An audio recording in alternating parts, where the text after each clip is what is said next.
Анетова Айдын. Оңтүстік Қазақстан индустриалды инновациялық колледжінің бірінші курс студенті Анетова Айдын боламын. Баршаңызды тілдер мерекесімен шын жүректен құттықтаймын. Тілдер мерекесі біздің Қазақстан елінде өте қатты және де маңызды мерекелердің бірі болып саналады. Тілді құрмет тұтсаң, елге құрмет демекші, тілімізді құрметтей білейік. Елімізге мол табыс пен барлық келерсін. Жалпы біз тілге деген құрметтілігіміз соншалықты тіл туралы көптеген дамытуға арналған бағдарламалар дамыту үстіндеміз. Қазақ тілі ол өз тілі, ана тіліміз. Сондықтан өз тілімізді құрметтей біле отыра Қазақстан елінде екі тіл қатар қолданып келе жатыр. Әрине, орыс тілі және ағылшын тілі.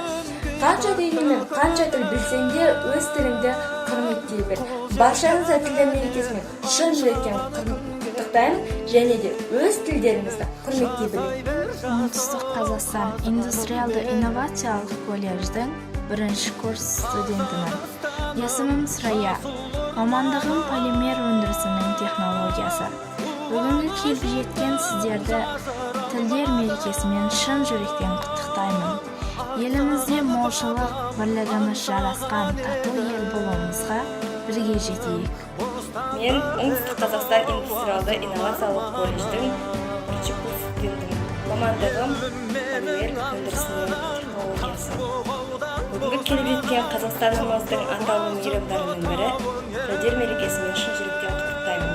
Әрқашанда елімізде жақсылық және де молшылық, бірлігіміз жарасқан ел болып, татулы болып жүрейік. Қазақстанның тілдер мерекесі тағы да құтты болсын. Баршаңызбен бірге болсын.